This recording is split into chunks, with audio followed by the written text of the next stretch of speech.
It's so stupid, it's positively brilliant. The Brilliant Idiots Podcast. Yep, Charlamagne the God. Andrew Schultz. We are the Brilliant Idiots Podcast, back for another fucking week, another quarantined week. I feel like we're making progress, though. I feel like we're making progress. Whether or not we're making progress or not, the country about to be open. Sink or swim, goddammit. Yeah. Bad timing, I would say, for Memorial Day weekend. I maybe don't open it up the weekend where everybody hangs out with the most people. You think they don't know what they're doing? You think they're doing it on purpose? People got stimulus checks. All right? Open up the goddamn country. Let them go out and spend some money. Yo, but spend some money after Memorial Day. Like, Memorial Day is literally, and I'm guilty of this, I'm going to my boy's crib in Long Island. That's right? the point. It's too hard to resist. It's easy to resist on a random weekend. Weekend, you sit home, you're like, nah, I'm going to wait. But Memorial Weekend, though? Yeah. You need too hard to resist. That's why I think they've kept the temperature cold. What do you think that's HARP? That's the weather machine? The weather machine keeping everything? The weather machine, they're doing something with the weather machine. Because think about it. It's May. We haven't had more than 2 days that were over 70. Maybe one day that was 80. It's been 50s, 40s. Yes, but Mr. New Yorker. Okay. Look at the other 49 states. What about them? I'm sure that there's places that is absolutely warm. It's been 80. I don't know if you knew this about New Yorkers, but we don't think about any other state. Did you know that? That I knew. It's that I knew. It's 80 plus degrees down south. It's been that for a minute. But they don't have Corona down south like we do. We're like the ground zero of Corona. New York has it the worst. Absolutely. Yeah. New York has it the worst. I mean, California is a good testing ground to watch. But I thought nobody's got it in California. Hell no. California got it. I think California got the third. No. Yeah, I thought they had the third highest amount of cases. I thought it was, or maybe I'm wrong. I thought it was New York, New Jersey, and Cali. Who the fuck knows? All I know is that the fucking country is reopening. Partially. Let's go. Hey, man. Let's go. We don't have no choice unless somebody else got some other bright options. Unless you got some of that goddamn hydrochloroquine you want to pass out. That's what you should do. Give out shots at the bar this weekend of hydrochloroquine. What's that shit called? I think you got it right. Hydrochloroquine. Yes. Listen, as crazy as it may sound, I know a guy. I know two people actually. Mm-hmm. But one's name is John McConnell. I can say his name because his story is public. John McConnell is a radio agent who literally thought he was on his deathbed. Like him and his wife literally started writing their wills. Like literally started writing their wills, and was like, "Yo, we got Corona. You know, things are really bad. They was really, really sick." And, you know, that was one of the last resorts was him taking the hydrochloroquine. And that was back in like early March. And then it worked? It worked. He said it worked. Good. So it's a whole article on it. If you Google his name, John McConnell, hydrochloroquine.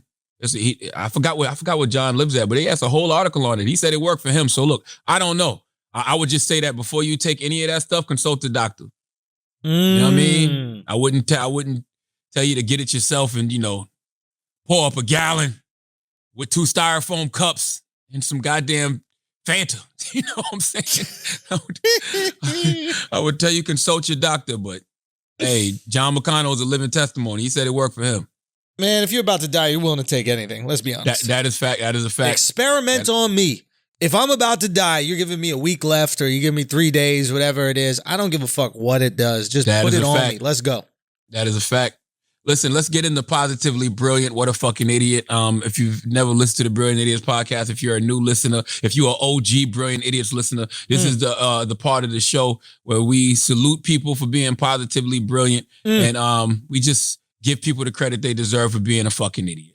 Yes. Where do we start, Schultz? I mean, I think we both know. Yeah, man. I think we both know. Do you want to crack it off? I think we're both thinking about the same thing, Schultz. Yeah, man. I Positively Brilliant absolutely has to go to the deal. And I say the deal because I feel like it's two entities involved. Yes. Spotify and Joe Rogan. 100%. You know, the reason I have to include both of them is because, all right, the reason I love podcasts, right, is because podcasts elevate everything that made the world of radio great. Talk to me. Well, when you're in the audio business, to me, the thing that makes any audio business great, radio or podcast, is personality. Okay. I don't give a fuck. Everything else is secondary. I don't care. Like, I don't care what anybody tells me. It's kind of like the argument, Michael Jordan was trying to make with Jerry Krause. Like when Jerry Krause talks about management and the organization. You still need the players. Bro, you need the players. Who's in them fucking jerseys? Yeah. Okay? If you don't believe me, go play an old fucking video game when Michael Jordan wasn't allowed to be in the video games because of his deal with Nike or whatever, and tell me that basic ass 23 with the ball head wasn't trash. All right, you wouldn't want that. All right, you want that Jordan on the back. You want that MJ. So in radio, regardless of what kind of company you have, whether it's a podcast company, a radio company, you need talent. And a lot of times, these companies don't like to invest in talent. When it comes to radio turned into a jukebox. And talent became secondary. And that's why I think podcasts have grown the way that they've grown. Jukebox to all the young people listening that don't know what a jukebox is or have never used a jukebox. A jukebox is basically your iPod, but it's big as hell, and it sits on the floor in like local juke joints. That I don't know how to explain what a juke joint is too. Yeah. That's a bar. There was like that machine in the bar that you'd put $1 and you could play a few songs. You could play music, exactly. Yeah. And you're saying that like radio kind of transitioned from having these personalities that would talk a lot to this place where you would just play different songs. That's so then it. the radio station stopped investing in personalities as much because I guess they weren't as important. Absolutely. And that's why kind of weirdly, it's almost like radio experienced the AI takeover before people at factories or people at fast food restaurants. In that regard, where it's like, oh shit, we can get a robot to do your job for you.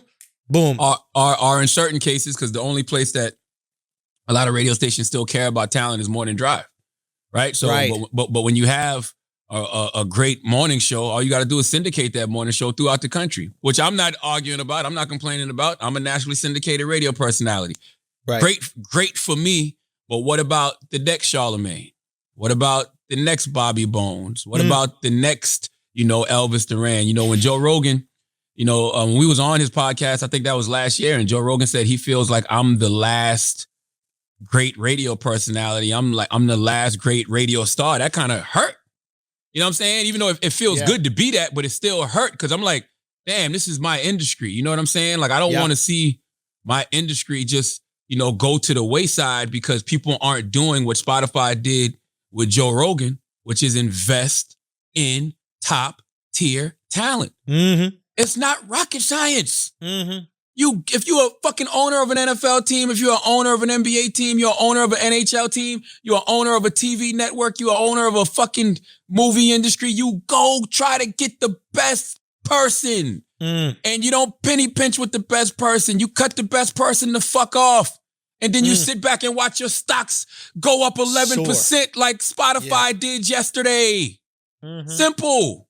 Like, why do we complicate this thing, man? So for me, I just think that it's brilliant on Spotify's end that they recognize top tier talent and that they invest in top tier talent. And it's brilliant on Joe Rogan's end because he didn't have to do this. Right? You look at a guy who last year he made $30 million off live shows, off ad revenue, off what he does on YouTube. Literally, Forbes said he made $30 million. Why does that was just off the podcast, 30 mil? Yeah, it said it was just off the podcast. So not even including the live shows, not including his equity in the brands that he owns. They said his live shows, ad revenue, and what he makes off YouTube. His podcast made $30 million. The podcast made 30 mil. Yeah, the podcast, not him. Joe Rogan's podcast made 30 mil. So that's not something he had to do unless Spotify came with a life-changing number, which clearly they did. You know what I mean? But that's what you do when you're investing in that kind of talent. But I respect Joe because 11 years he's been doing this podcast. Some people get comfortable. Some people are good with their spot. They're not thinking about what that next level is or how they can get to that next level. clearly he's thinking like that.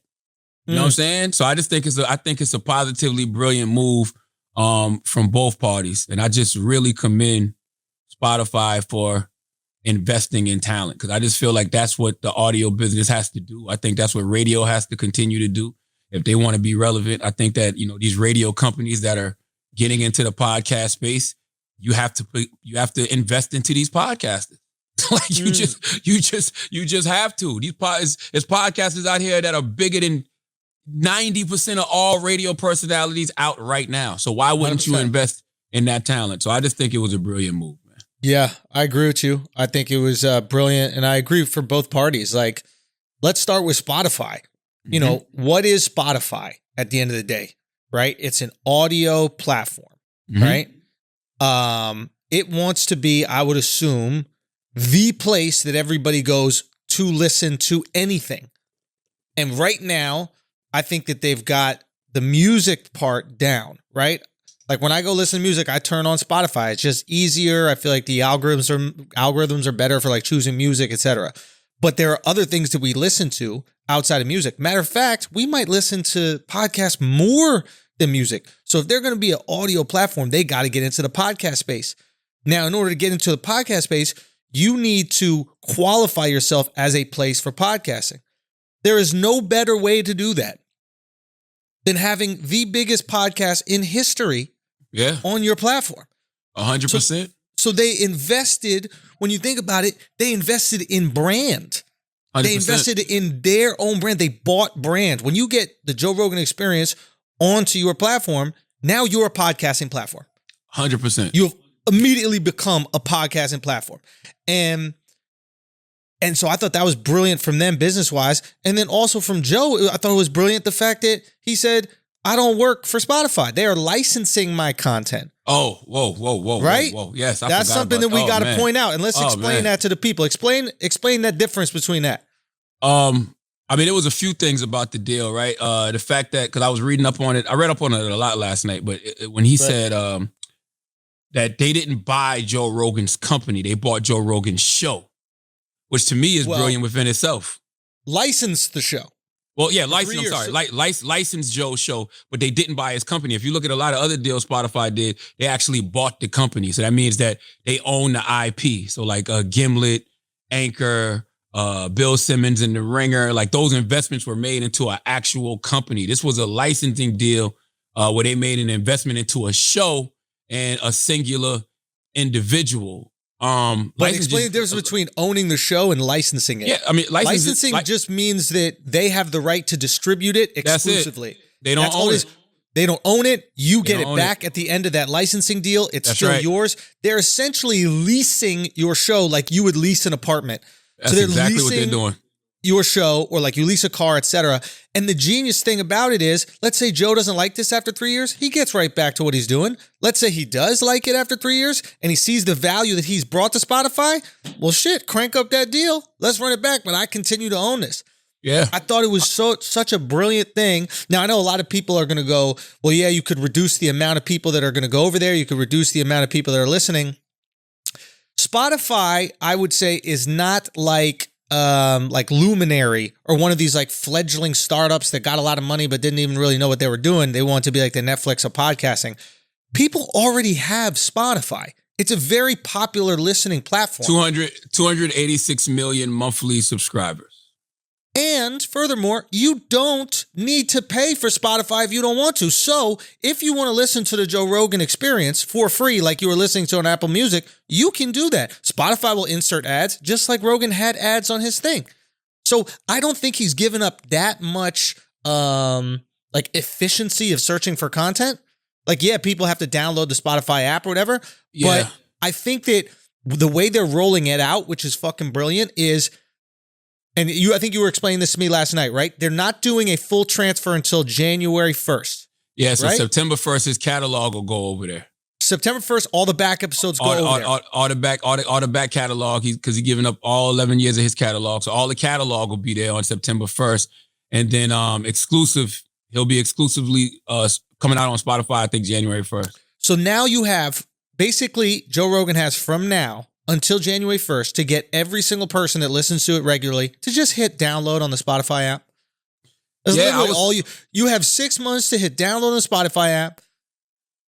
I mean, it is, and to be honest, is a good move by Spotify because there's some iconic interviews on Rogan. Like if you want to hear the Elon Musk one, if you want to hear, he's like, the way I look at his podcast is kind of like, remember Encyclopedia Britannica? Remember when we were growing up, we had that shit? It was all those books and you could look up anything. Absolutely. And I feel like he's had all these experts on his podcast. So that's the new generation's Encyclopedia Britannica. It's like, you want to hear Killer Mike talk about the Black experience in America? Well, there's an iconic interview right there. Absolutely. You want to hear these people talk about that? So, and dude, to go make fuck you money, to make like generational wealth, shit. And that's the thing, right? Like, yeah, it's risk involved, right? It's risk involved when you leave Apple. It's risk involved when you take all your content off YouTube. Apple makes up 60% of all podcast listening audience. But yo, at some point you got to bet on yourself, right? You Joe fucking Rogan, right? Yup. So if you got a cult like following, and you know you believe in your people and you believe in your audience, they should follow you.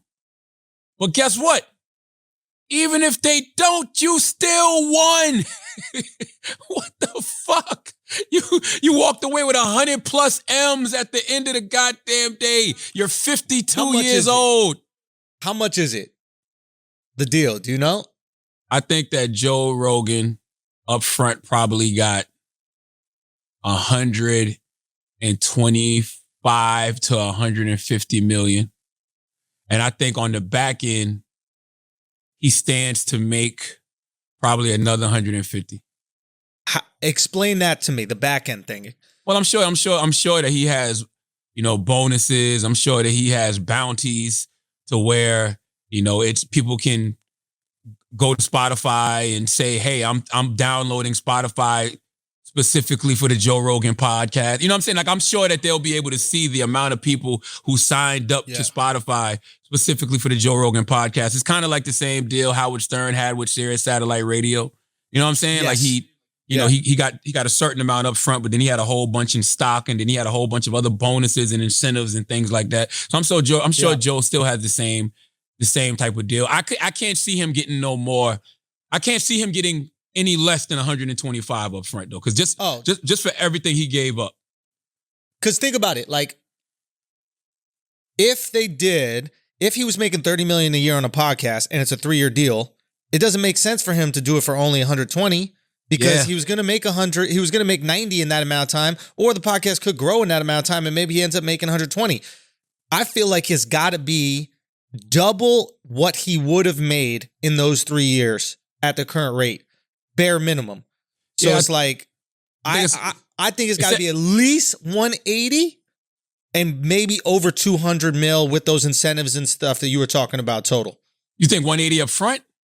I think it's got to be guaranteed 180 because he's going to make 90 in those 3 years anyway. You got to give me some incentive. You got to double me up. Well, we don't know what he was doing prior though. Like 30 million might have been his best year. Which is the number you should negotiate off. You know what I'm saying? Like, don't you sell a business based on like 10x what your revenue is in the last year? Something like that. There's like, because you assume that, well, he's not selling his whole business, but you assume growth. Yeah. So if you only have it for 3 years, maybe you sell it at 2x or something. I don't know. Somebody really smarter than me can figure that out. But yeah, I think 5 years. I think it's like 5 years, 30. That's why I say I can't see him getting no less than 120, 150 up front. And he probably stands to make like another 100, 150 on the back end over time. Now, but we could be completely wrong. Totally. But the Wall Street Journal reported that it was definitely over 100. It has to be 100%. Now, does this get you thinking about your future, not only with this podcast, but with radio and the opportunities for you to do, to be in the audio business on paid platforms? It's got to get you thinking. You know how when you're friends with somebody and they already know the answer to a question, but they ask you on a podcast just for the content. Hell fucking yeah. Who wouldn't think like this? Like, sometimes you gotta ask the questions that people want to know, bro. Hell yeah. Hell fucking yeah. So can I tell you the Charlamagne power last week? You were like, I'm not talking about Tekashi at all. We talked about Tekashi. That clip of you talking about Tekashi, I think, hit 1 million fucking views on our Clips channel that had 2,000 subscribers. Lord have mercy. Jesus Christ. But yeah, hell fucking yeah. I actually sent that Joe Rogan article around to a lot of different people that I respect in the audio business, from radio to podcast, just to, see what they're thinking, what's their temperature on this? How do they feel? Cause like things like this, to me, they're a great disruption. It's a beautiful disruption. You know what I'm saying? I love the fact that Spotify is disrupting things the way that they are right now. You know what I'm saying? And I think that that's what you have to do when you're trying to make a splash. When you're trying to make a splash, you got to go get the big fucking whale. And you drop that big fucking whale in the ocean and you watch all the water shoot up in the fucking air and everybody else gets wet. Like, it sends a message to everybody else that wants to be in the podcast space. If you want to be in the podcast space in a real way, then you have to stop looking at podcasters like they're just some, third, fourth rate broadcasters, and understand that these people are top tier. It's 2020. You know what I mean? When you're talking about the great communicators, you're talking about the great people with microphones, you're out of your fucking mind if you're not putting some of these podcasters in there. You're crazy. Because think about it. How do you break into the radio business back in the day, right? It's similar to the news business. You have to go to a small market. You try to make it at a small market. Then they maybe bump you up to a mid-level market. Then they maybe bump you up to a major market, right? You could, if you're a kid that's growing up and he lives in Brooklyn, it's like, do I really want to move to fucking North Dakota to do the afternoons? Or do I just want to start a podcast and build that shit up right here with my homies and have the guests on that I want to have on and talk about the shit I want to talk about and curse if I want to curse, have the conversations I want to have? Of course I'm going to do that instead of move to North Dakota. That's why I love the podcast space, man, because, it goes back to what I was saying about, who's next, right? Because only in the podcast world right now can you see this wild ass dude from Brownsville on Twitter and invite him to your podcast, and then he becomes a podcast star himself. Taxstone, you know what I'm saying? Only in the podcast world can, OG rap veterans, like Noriega and Joe Budden reinvent themselves, in a different way for a different audience. You know what I mean? 10 years ago, both of them was probably trying to figure out how to keep their rap careers going. 10 years later, neither one of them were thinking about fucking rap. Yeah. You understand what I'm saying? Like, it's podcasts are still. Why do you think that is? Why do you think it's so much easier? Because of what you just said. I don't have to wait. It's no red tape. Yeah. Like with radio, there's really not a lot of real estate. You know what I'm saying? Like, everything is automated. So where do you put the new guy? I started off doing overnights, 12 midnight to 5 in the morning. You know what I mean? Like, who's getting that opportunity now? Like, who's listening to air checks in 2020? Like, the new air check is the podcast. The new air check is the video blog. That's where the new air check is Instagram. Like, if I'm a radio consultant or I'm a radio program director, I'm scouring the internet looking for that next talent. But you know why a lot of them aren't doing that? Because they're not looking for talent. They're looking for music. And Spotify is so smart because Spotify's, they part of that lawsuit right now where the writers are trying to get, more royalties, right? This is Spotify? Spotify, Pandora. All the streaming platforms. All of the streaming platforms. I think everybody except for Apple and I think Tidal. I'm not sure. But they're trying to get more money. Like, so these songwriters are trying to get more money. That's not a sustainable business, right? And plus, everybody got the music. Apple got the same music. Spotify got the same music. iHeart got the same music. They all have the same music on these streaming services. Pandora, what will separate all of these platforms from each other if everybody's base is music? The same thing that separates radio stations. The fucking personalities. Bang. You got to invest in talent. Like, it's not rocket science, people. It's simple. And that's why, like, even anything I do next, man, whatever platform it is, I have to have the ability to empower other people. That's why I love what we've been doing over here at the Loudspeaker Network. for the past several years. Like, this enables us to empower other people by just being able to launch their podcast. Whether they stick around with loudspeaker or not, who gives a damn? I just like the fact that it's so many different voices being cultivated. And that's what I'm happy, Spotify is doing. And I can't wait to see what everybody else does. I can't wait to see how this makes, iHeart move with the way they're doing their podcast thing. I can't wait to see how if Apple might jump in the game on some exclusive shit. Because right now Apple got a monopoly on everything. 60% of the podcast listening audience is on Apple. Right. They don't have any of their own exclusive podcasts. They have exclusive content. Like Nicki Minaj Queen Radio could easily be a podcast. What Drake is doing with Young Money Radio, that could easily be a podcast. But they're not positioning it as such. They're positioning it as Young Money Radio, Queen Radio.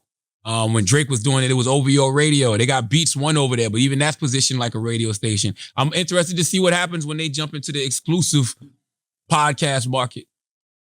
Yeah.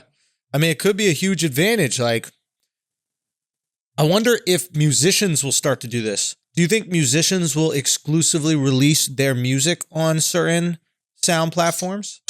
It'd be smart to. I mean, some of them have already done that. Chance the Rapper did that with Coloring Book. But I mean, if I was somebody like Drake, why would I sign another record deal? I would just take money. I would just let Apple give me $20 million, $30 million for an album. Or let Spotify give me a bunch of M's for an album and put that shit out. You know what I mean? And because think about it. It's like the label really isn't doing anything for a guy like Drake, right? Nah. It's like, I don't need the label to go print out some fucking CDs and put them in a CD store. There is no CD store anymore. Everything is digital. So the labels become the middleman for the elite guys. So you could just get rid of them. It's kind of like what happened with TV. It's just like TV was there. It was a great conduit to the people. But now that we can get directly to the people, TV don't need to exist.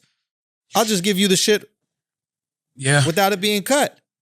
And the reason podcasts are better than music, though, think about all of the ways you got to divide the pie when you're doing music. You know what I'm saying? You put out a song, artist got to get paid, producer got to get paid, songwriter got to get paid, label got to get paid, all these different people got to get paid. You put out the podcast, you getting paid and your producer getting paid. like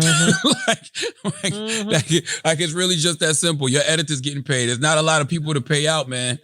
I just, it's interesting. I want to see what Spotify does too, though. Like, does Spotify continue to be aggressive? Because they've been very aggressive. That's the thing, dude. Like, now that you've landed the big fish, right? You've bought brand. You've invested in brand. So now you are synonymous with podcasting because you got the big fish. The other thing that you could start doing is, if you're them, is getting niche and going, okay, we have a podcasting platform because we got the big fish, but maybe we should start servicing the niche parts of podcasting. So I want a, what is that? Like a murder mystery podcast. They probably already have some of these, Oh, they doing that. They're doing that. Right. So it's like, let me service all the different parts of podcasting where they went with sports when they bought up The Ringer. Absolutely. Right. So it seems like they're going after every little thing. So maybe they continue to do that. Who knows if they can spend the same amount of money or will be as, generous with the deals. But I think that you're going to see a trend. I think it's not only Spotify. I think you see the other ones start to spend a lot of money as well. It's going to be this is what we're doing now. Let's do it. Everybody is in a race to place second in the entertainment business. It's going to be It's going to be very interesting when these streaming platforms actually steal more from the blueprint of radio. I don't even know if I want to use the word steal, but take more from the blueprint of radio, because the next logical thing after this is some type of daily programming, right? Yo, you know what I'm saying? Like you grab, if they can woo one of these top tier talents away and they put them on daily, that could be a game changer. You telling me if The Breakfast Club was on Apple or Spotify every single morning, you could turn in, and while you were listening, you could also watch it? Because Apple has that with some of their shit now. You could watch Apple the music TV, video. Apple TV. I think you could like watch the music video with the song or something. I forget exactly what I was watching. You could watch. Well, Spotify's doing that too. That's why they bought all Joe's exclusive content. That's why they putting all. Imagine that you sitting there, you watching it, right? Or you're listening to the song and you just listen on your way to work, and then something funny is happening in the studio, and then you get to look at your phone and all of a sudden see the video as well. Shit, every single day. You don't think that they're thinking that right now? You're crazy. Yeah, I mean, 100%. Yeah, I think that's one of the reasons. Even with the iHeartRadio app, that's why the iHeartRadio app is so successful, because you can tune into a bunch of different radio stations 24 hours a day, 7 days a week. You know, you can listen to the Breakfast Club, you can listen to Elvis Duran, you can listen to Bobby Bones, Ryan Seacrest, Big Boy, whoever it is, and they even have other stations on there that aren't iHeart. You know what I mean? But that's a daily thing. So daily, you can go to your iHeartRadio app. Like that's only a matter of time before Spotify. I don't know about Apple so much. Apple's so interesting to me because all of this music shit, that's a loss leader for Apple. You want to know why they don't care, in my opinion? Because of that goddamn phone you keep picking up. Well, also, in order to download Spotify on that phone, where do I got to go? To your Apple phone. And I got to go to the Apple App Store. Apple App Store, yeah. And anything that's downloaded and paid monthly for in the Apple App Store, guess who gets a piece? Apple. So they're like, all right, Spotify, you do all the heavy lifting. We're going to get our, pound of flesh off of that heavy lifting you do. We don't give a fuck. I really don't know if they're trying to compete in that space. I almost think they'd rather everybody else take care of the software shit and they just get a piece of every single time it goes on their phone. It's kind of smart. You really want to be in the weeds, like, hustling for that shit? Like, nah, fuck that. Yeah. I mean, listen, like I said, it's going to be interesting to see if Apple gets in that space. I don't know if that's something I would tell people to do, though, only because I just don't know how much of an investment Apple would make into the audio personality space in that way. Like, it just seems like something they do every now and then. Like I said, like Lil Wayne, Nicki Minaj, Drake, whoever else they got over there, but they don't. It's not like Spotify. Spotify seems to be making a real investment because that's their only way to make money. Yeah, right. I feel like Apple is doing it. It's treating it like your vacation home. It's like, all right, yeah, we'll go out there for the summer. We'll spend a few weeks there, but that's not the bread and butter. That's not the mansion. The mansion is the actual computers, the headphones, the regular phones, like the actual hardware, what they create, and then the platforms to download all the other shit. That's where I think they make their money. Even Pandora. I wonder what the fuck Pandora is doing, because Pandora. I don't know how Pandora is still in business. I do not know. Well, they merged. Well, I think Sirius Satellite Radio, they either bought Pandora or something. I know there's some type of merger with Pandora and Sirius Satellite Radio, if I'm not mistaken. I don't know how both of them are still in business, to be honest with you. You're right. Pandora did. They did, right? Mm-hmm. So, like, if I was Pandora, I would at least have Shade 45 for free on Pandora. You know what I'm saying? I mean, you might can't put that. I would put like maybe rebroadcast of Howard Stern free on Pandora. Like it'd have to be something there to drive me daily. Like you got this entity, Sirius Satellite Radio, which is giving you programming every day. Yeah. Put some of that free programming on Pandora to entice people to maybe, I don't know, subscribe to Shade 45 or I don't know. I just think when you have these platforms, you just have to be giving these people something daily. And like I said, iHeart does a very good job at that because you can go listen to all these different radio stations every day. But I think it's only a matter of time before one of these other streaming services, gets into that world, gets into that business. And that's going to be a real game changer. I wonder who it will be. I don't know. That's a great question. My haircut looks great, bro. My haircut looks fantastic. I'm getting one this weekend, bro. Fuck all that bullshit. Son, fuck it, bro. Look at this shit right here. Look at I can't take it no more. God. Shout out to my guy, Alex, man. Came out here, bro. Different Alex. Came out here to the studio, chopped my shit up. Beautiful. Okay, but yeah, salute to Joe Rogan and Spotify. Salute to Joe, man. Yeah, congrats. You fucking deserve it, dog. And salute to Spotify. That's a ballsy move, but if you don't make ballsy moves, you don't make money, man. You want to be great, you got to do great things. So shout out to the people over there at Spotify as well. And they're not stupid people. I would not be surprised, if they try to do some daily shit soon. I would not be surprised, bro. We'll see. What a fucking idiot. I don't know if this should be in What a Fucking Idiot. Talk to me. Trump promoting the hydrochloroquine. Does it work, bruh? I've heard 2 people tell me it works. I have 2 real life testimonies. Not some shit I heard on YouTube, not some shit I heard on Google. I know 2 people who told me that it fucking works. John McConnell is one of them. John McConnell was about to die, him and his wife, and he said it saved their life. So I don't know. I think Donald Trump tells the truth every 10 statements. Yo, it's a broken clock. I do. Only because he's not smart enough to know he's supposed to be lying. Right. I think that he had a moment this week, because I think I still maintain he had corona a few weeks ago. He looked like he had corona. Trump.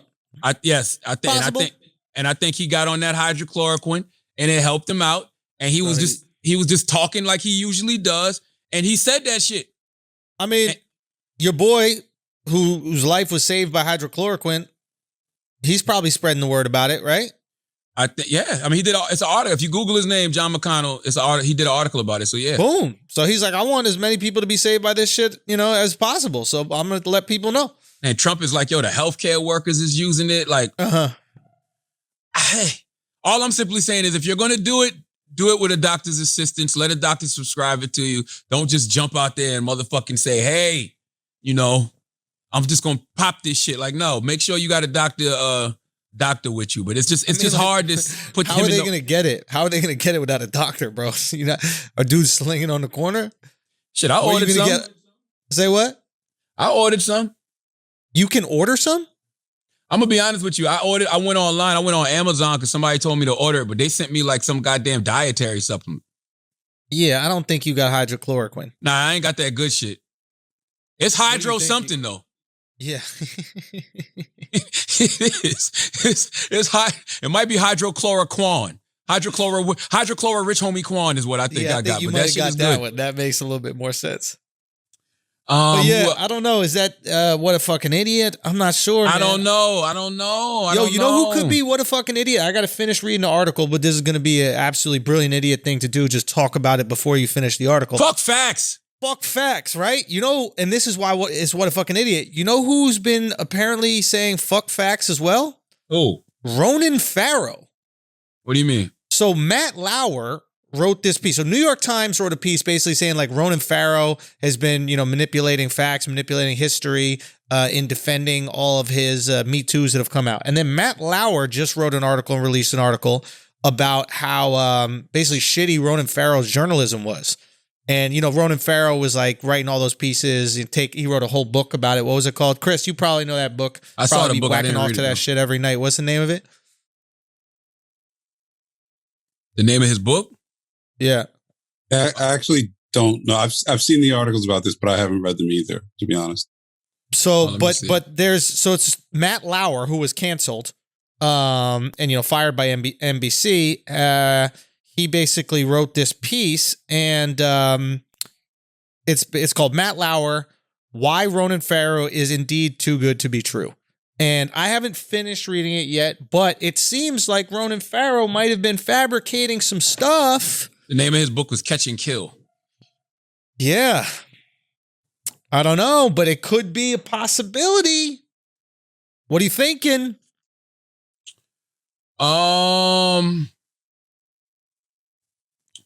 mean, I don't know. I mean, a lot of this Me Too stuff was he said, she said anyway. So I mean, it's gonna be like, if I got accused, right, by Ronan Farrow, I would say he's lying too. That's why I said it. Like, Matt Lauer could be absolutely telling the truth, but nobody's gonna listen to him. Right. You know what I'm saying? Like nobody's gonna listen to him. Like, it would take a whole total, other person to come out that didn't get Me Too'd or didn't have an axe to grind against Ronan Farrow to be like, yo, Ronan Farrow lied about a lot of stuff in that book. Or it would take one of the women who to come probably, out and be like, yes, this is bullshit. I never said that to Ronan or something like that. I think the reason why he wrote the piece is because prior to him putting out the piece, the New York Times wrote a piece questioning Ronan Farrow's journalistic integrity. Really? So he's like, oh, boom, now's the time to drop. Because if I dropped it before, it just looked like, looks like you're copping pleas for what you did. But if the New York Times questions the credibility of the person that accused you and the reason why you don't have a job, then you drop the thing going, yup, see? I didn't do none of this shit. This guy's a liar. Yeah. Could be interesting. Who knows? But it might be a story that kind of pops up in the near future. Yeah, but just nobody wants to hear that from Matt Lauer. Like, it's like Bill Cosby screaming from his jail cell that he's getting done wrong. Like, nobody gives a fuck, bro. Yeah. Nobody care. R. Kelly, nobody cares. There's just certain people. Harvey Weinstein, nobody cares. Is Harvey still alive? That chloroquine, bro. That hydrochloroquine, dog. Yeah, last we heard he had corona and you didn't hear shit else. I think he hydrochloroquined it, man. I really do. I think that hydrochloroquine got him back. Harvey's back, bro. Nah, he's in prison. Is he? Yeah, he's definitely locked up. He didn't get that early 6ix9ine release for the corona? He didn't get the early 6ix9ine release. He actually went super quiet, like, which lets me believe that he's probably going to sneak out of jail sooner than later. Yo, did you see what a fucking bitch 6ix9ine was acting like this week about the whole Billboard thing? I did see that. There is nothing less likable than the funny guy taking shit serious. I hate it. Donnell Rollins, you punk ass. Fucking Donnell Rollins, sensitive ass. Son, you killed him this week, bro. You killed him this week. I'm gonna be honest. Taylor, I need everybody out there to hear Taylor this. Taylor got to play the clip, bro. Will the audio fuck us up? You know the Instagram shit that you played? The post. Oh, yeah. It was so. No, what was so funny is because I said on Brilliant Idiots what my strategy is with Donnell, right? And so when I posted that clip, everybody in the comments was crying, laughing because they know I didn't give him credit. And sitting there watching, I was watching Donnell all weekend. Anybody who would post it, Shade Room, Little Duval, anybody who would post it, he would be under the comments like waving, like it was me, like nobody fucking sees you. You fucking Grady from Sanford and Son looking motherfucker. Nobody sees you, you sensitive ass. He texts me, he goes, well played.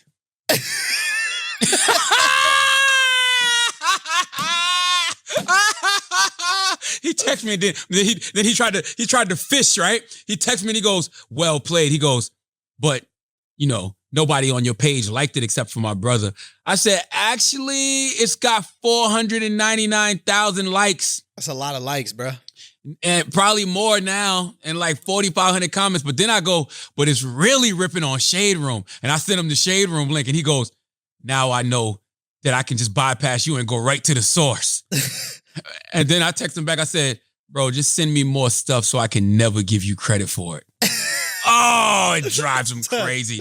I know he was tight because he posted on my video.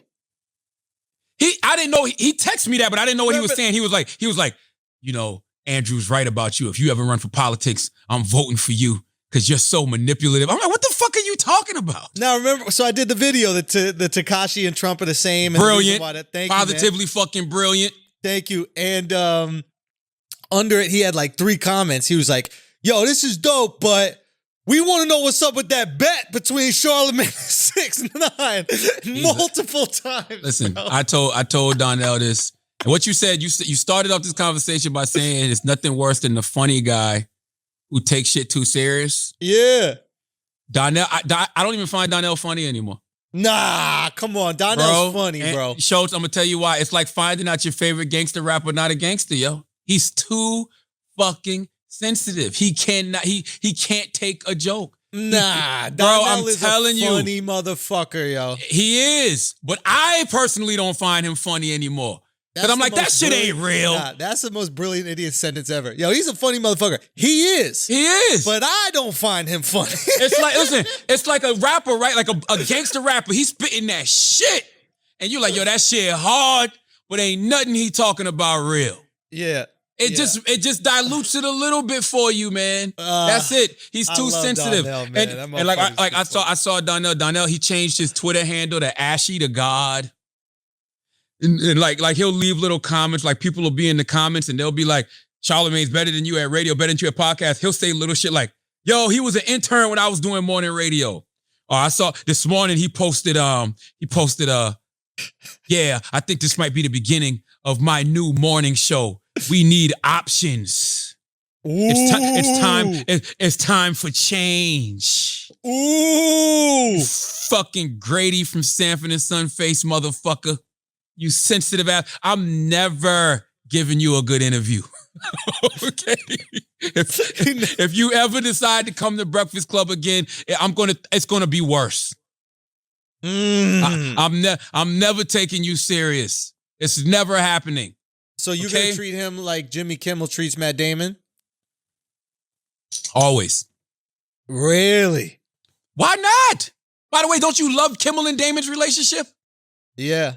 And then Donnell, like he'll do, like he sent me a post. he sent me a DM. You need to leave the house, bro. Bro, you need to be back. Listen, he sent me a DM 2 days ago, right? And it's an old DM because you know he's always living in the past. So it's an old DM of him, Chappelle. Yes. It's him, Chappelle, and some other people on stage, right?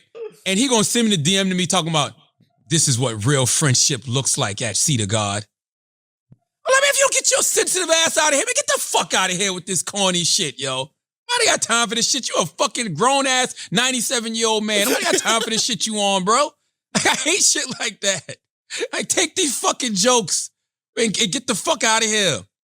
I don't like that. I got too many comedian friends, Andrew. I don't like sensitive comedian friends, man. Yo, I'm going to be honest with you. I'll pull the veil back a little bit. And with comics, I thought when I first got into comedy that comics were like athletes where it was just like you just bust balls the whole time. Yes. Right? That's really what I thought it was. And like you just say ruthless shit to each other because that's what we would do. We're playing ball. We just fucking say whatever we possibly could to make you feel like shit and it's funny. And that's what you do growing up when you play sports. Right? And I remember when I first got into comedy and kind of like busting balls with some comics. And if you hit the wrong chord, like these are some damaged motherfuckers, bro. Well, I don't know what chord I hit with Donnell, but I'm gonna keep hitting all of them. I'm just gonna start playing this goddamn. I'm gonna hit the guitar. I'm gonna hit that. Because I'm tired of getting phone calls with motherfuckers saying to me, "Yo, I thought you and Donnell be playing." I said, "I'm playing." Right. Donnell's serious. Yeah. And I don't know. I think Donnell's fucking around, but you have a closer relationship with him than him, but I think he's fucking around. No, you don't see my text messages. Really? He's that serious? Bro, he's so sensitive. Donnell? Bro, Schultz, he's so sensitive, yo. It's actually sad. Do we need to call him up and do we need to have like a sensitive intervention? No, I want him to keep being sensitive as fuck. Uh-huh. And I'm gonna keep being the asshole because sadly, one thing that I have never been able to fix about myself, yeah, is being Salt Bay in your wounds, baby. Being Salt Bay in your wounds, your hand is cut off. You got to drop it down. There you go. I don't know. Once I know something I'm doing is fucking with you, like when I'm in here, it's hard to stop. I'm be honest with you. It's hard to stop, yo. I understand why people like to mind fuck people. When I know I'm living in this rent-free, it's hard for me to stop, especially when you're a comedian. You're supposed to be the bully. You're supposed to be making me beg for mercy. You're not supposed to be on other people's podcasts saying that I go too far, and you're a comedian from the 80s. Yeah. Like, you know what that era was like. Yeah. Come on, Donnell. I can't speak on behalf of Donnell, but I will say there's a lot of comedians out there that talk about we should say whatever we want on stage, and then you make a joke about them, and they're very sensitive about that joke. It's bullshit. It's bullshit. Yeah. So I'm slightly disappointed. I like ruthlessness. I love when Donnell seemed to be being very ruthless with the memes, and he was just going on me. But it's like, my most basic strategy is driving them crazy. Right. And the basic strategy is just, all right, first of all, I love good content. That's my face. So I'm going to take it, erase your name from it. Okay? Erase your fucking name from it, erase your logo from it, and put a nice little witty caption. And I'm going to get mad likes and followers, and it's going to go viral. And what pissed him off about this one, he thought he was slick. He started it off with a clip from Brilliant Idiots. Right. With me talking about 6ix9ine and giving 6ix9ine fellatio, right? Yeah. For a bet that I won, by the way. Yeah. And then at the end, he put a clip of himself. Ooh. He thought I wasn't going to catch that. And then what'd you do? Circumcision. Snip, snip. Fuck out of here. Fuck out of here, Donnell. Fuck out of here, guy. Bye. Fuck out of here, guy. Yes. Yes. Man, no, the shit was funny, man. How long before you think he puts himself in the middle of the video? I don't know, but I'm gonna catch it when he does. Oh, you got a plan for it? Listen, I'm gonna catch him when he does. I'm gonna catch him when he does. I'm gonna catch him when he does. I love it. I just loved watching him scream for help this weekend. Like I saw him in one person's comments, and he was like, "Yeah, he needs help with his content, son." Like, no, don't try to twist it now, buddy. Right? Yeah. Okay. Son, when Duval reposted it, and then he went, Charlamagne, don't you ever do no shit like this again. Donnell was right there in his comments. Look at me, I did that. Nobody knows, nobody gives a fuck. There's nothing you can do about it. Oh, listen, he's steaming right now listening to this. Donnell, what up, bro? Donnell, I love you, brother. We love you, dog. I really do love Donnell. I just don't like sensitive people. I don't like that shit. Not a sensitive comedian. I have empathy for people who can't defend themselves. I have empathy for people who didn't ask for this type of shit. But when you're a comedian and you can dish it but can't take it, I don't respect it. Just like I don't respect radio personalities who can dish it but can't take it. If you can talk about people, then you should be able to be talked about. That's it. I'm consistent with mine. I'm consistent. So you'll take the jokes. We have to. I take the jokes. I take the slander. I take the punches to the back of the fucking head. I am the wrong person to talk to about any of this shit. I have been swung on for my words. Okay? I have been fucking approached because of my jokes from rappers, whoever else. I don't want to hear that shit from another comedian, bro. Right. Knock it the fuck off. Yeah. Positively brilliant. I do have to say that piece you did on 6ix9ine and Donald Trump was so fucking brilliant. It was so smart. It was hilarious, but it was a broader commentary of where we're at in our society. Yeah. You know, and it's not necessarily even about the individuals. It's not about Trump. It's not about 6ix9ine. It's the fact that our love of celebrity, our value system, which has changed. We reward people now with clout and attention. That has taken over everything. So much so that we have a guy in the White House because he was a celebrity who knew how to fish for fucking clout. In America, we're living in this age of idiocracy where we're so fucking dumb and we're so stupid that we can be manipulated to think that is a good idea. Yeah. The fact that he's on TV every day, the fact that he's in the headlines every day, the fact that he's on social media every day, yeah, he would be a good president. Mm-hmm. This shit really has turned into a bad popularity contest. Yeah. It really has. Yeah. Yeah. It was a cool piece. It was cool to see people react to it, man. Like I feel like it really penetrated, and it's really just interesting, the idea that we just want to be entertained at the end of the day. And when you want to be entertained, that's what you get. When you reward the thing you want, that's what you're going to get. If you wanted seriousness all the time, you'd have a serious fucking president. But we want to be entertained all the time. We want some goofy motherfuckers out there, whether it be a rapper or our president, saying goofy shit the whole time. And we act like we don't like it, but we keep watching, so we must love it. Yeah, and I think the other thing to take away from what you said, for me, it's like, yo, everybody's not qualified for everything. It was a certain part of the of the rant. I don't know what to call it. We basically went through. I basically was like, hey, look, it's not just Trump, right?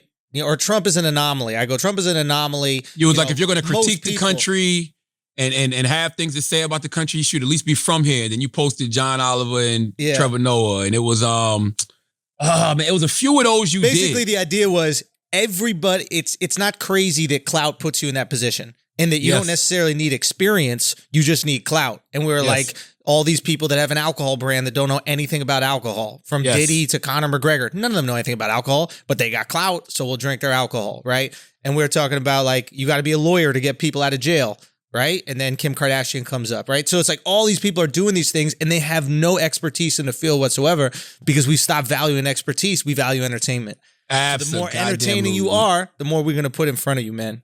And that's why so many celebrities thought that they could run for president after Donald Trump 100%. The Rock thinks he can run for president because he drives cars fast. That's whack. Like, that's like, honestly, that's whack. Like, that means the bar is so fucking low. That's why I maintain that they have to change the laws for how you're able to be president, meaning that you have to have some type of experience in politics, yo.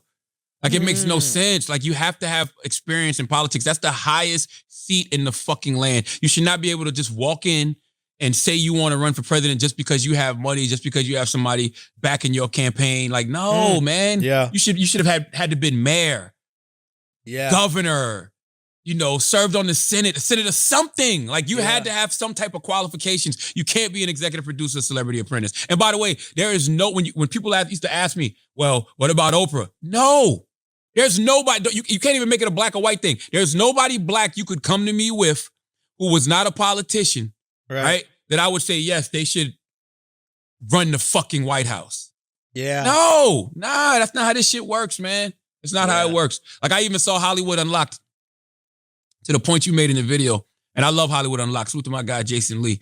They put up a post and it said the White House is allowing one person to speak to Trump on behalf of the black community. Who would you choose to take this on? They have 8 people, right? Yeah. Number 1. Rachel Dolezal. Charlamagne the God. Close, very close, very close, right? Number 2, Amanda Seales. Number 3, Colin Kaepernick. Number 4, Kim Kardashian. Number 5, Kanye West. Number 6, Angela Rye. Number 7, Don Lemon. Number 8, 50 fucking Cent. Ask me who on this list would I want to speak on behalf of the black community. Who? 2 people on this list. Everybody else can get the fuck out of here. Amanda Seales and Angela Rye. Okay. Nobody else on this list should be sitting down having a conversation with Donald Trump on behalf of the black community. Question? Why is it that you believe only light-skinned black women deserve an opinion? Well, that's on this list. If Nina Turner was on this list, I would say, and by the way, Nina Turner's not on this list, but that's somebody who I would send to go talk on behalf of the black community. You know why? Senator Nina Turner. Right. Beautiful dark-skinned black woman, right? If we want to talk about, obviously, I know. I know what I'm saying. But she's a senator. She knows policy, she knows legislation, and she knows the black community. Now, there's not one person who can speak on behalf of the black community because black people are not monolithic. But my whole point is, you know what? I gotta take all, I'm about to take all of this back because there's one thing that makes everybody on this list qualified. They're black? No, we're talking to fucking Trump. We're talking to the former executive producer, Celebrity Apprentice. All he understands is the kind of conversation we would bring. Can I make a point? Because I've thought about this a little bit, which is, especially with everything going on with Corona, I think that what's been exposed with Corona is that experts in their field aren't necessarily the best communicators of their expertise, right? So a doctor, my buddy was telling me, he works for an NBA team, and he asked the doctor, he goes, okay, what's up with the player's ankle? And the doctor goes, well, he has a fusion of the joint, blah, blah, blah. And my buddy's like, well, what is that? He goes, he said it was a sprained ankle. He goes, so why the fuck you tell me it was a sprained ankle? Because experts work within their vacuum, right? Yeah. Communicators are experts at communication. And one thing that we've gotten from Corona is a lot of confusing information. Is like, does a mask work? Does a mask not work? How, can you use your shirt as a mask? No, there's only one mask. There's so much confusing information that's going on. I think what will come out of this is somebody that is professional communicator for the medical field. And that's where I feel like the people that you listed have a lot of value to Trump or whoever the president is, because you guys are master communicators.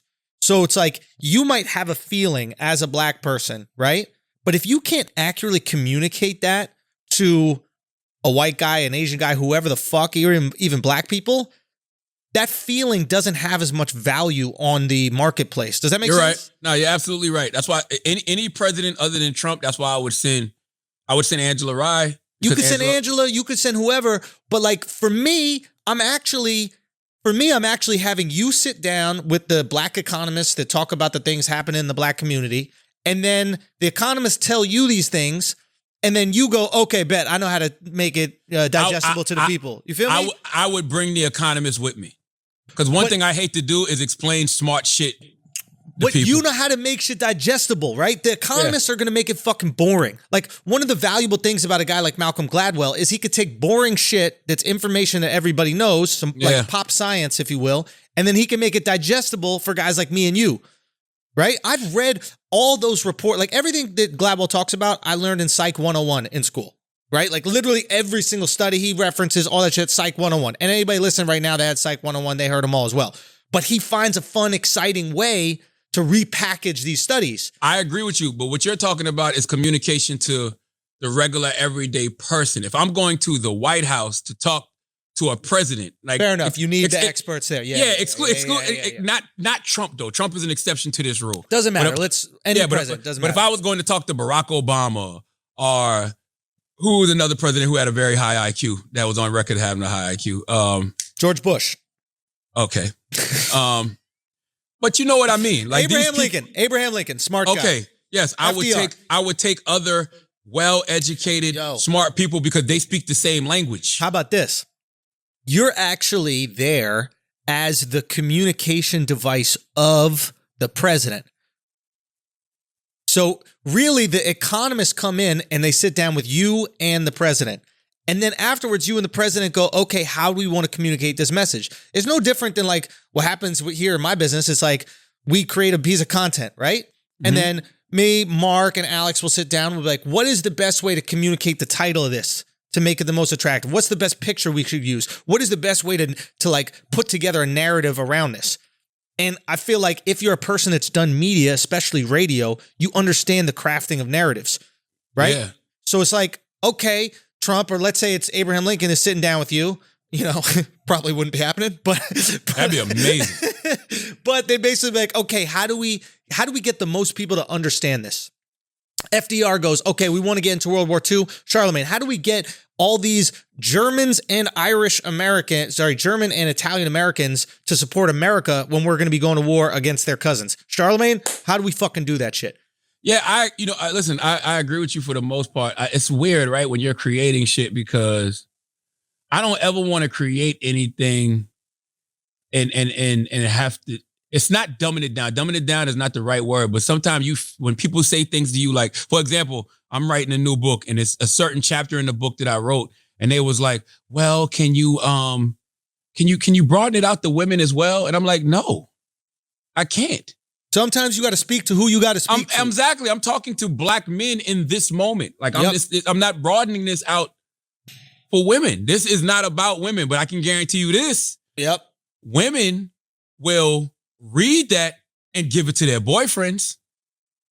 They'll read that and say, did you see what Charlamagne said he does with his wife? I don't like to preach to people. I don't think that you should preach to people. I think that you should tell people your experiences and what works for you and why you think it works for you and get the fuck out the way. Bro, now, you can recommend it and say, I think that you should, this is something I think you should do because this worked for me. We always talk about this, right? It's like we know how to create content that's going to have the most overall gravity, right? We know like the formula of a piece that's going to bring the most people in, right? But that might not be the authentic thing that we want to create and we want to share, right? So it's like, I feel like what you're saying is you got to put pieces out that gravitate the people that you're speaking to, right? And if the piece is quality and the piece is good, those people will find out about it, right? Absolutely. if you're true to yourself and you're authentic in your feeling and who you're speaking to, if the gravity will be strong within that, we can all make a video where some fat person falls and then like a pizza falls on them and then their hair lights on fire. That's going to get a zillion views on YouTube, a zillion views on Facebook, etc. But maybe you don't want to speak to a zillion people. Maybe you got a specific group that you want to tap into.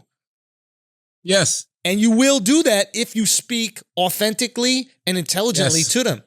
To your, because all I'm doing is speaking authentically and intelligently to my experiences. Yeah. That's by the way, that's all I got. I try to tell people that all the time. Like all a person has is their POV, their perspective. One of the illest things me and Malcolm Gladwell ever talked about, and I think he might have said it on Brilliant Ideas podcast. Right. But he was like, "Yo," I asked him how much of his old rhetoric does he still believe? Right, and he was like, probably none of it. And I was like, what? Like that shit broke my heart until he explained. He was like, that's where I was when I wrote that book. Right. Me personally, I've elevated to a different level of consciousness. I have a different level of information. So I'm on something else. Like Malcolm Gladwell's latest work that he presented to us was Talking to Strangers, which was an amazing read, right? It's not that he doesn't believe in what he wrote in The Outliers anymore or what he wrote in David Goliath anymore. It's just that his information has evolved. So he's on something else. But guess what? The beautiful thing about books is all of those books will impact somebody where they are at some point in their life. If you're a 20-year-old and you go read The Outliers, it's going to still hit you the way it hit me when I read it back in the day. Doesn't matter if Malcolm doesn't feel like that anymore. That information will still meet you where you are at whatever stage you're at in your life. Yeah. You know what I mean? And that's 100%. because Malcolm wrote from his experiences. Now, imagine if Malcolm was the type of person who didn't acquire any new information, didn't, learn anything new, and said to himself, well, fuck it. The book company just wanted other outliers. I know how to get people in. Right. I gave you 10,000 hours last time. Let me give you 20,000 this time. That shit ain't gonna work. And it doesn't work. We see it happen all the time, right? Where they're like, they force in a narrative. They force in a narrative for the women watching. They force in diversity, right? But the diversity doesn't reflect the culture. It just reflects the color, right? Robert Greene wrote a book called The Mastery. Okay. It was The Mastery. And basically The Mastery was the outliers.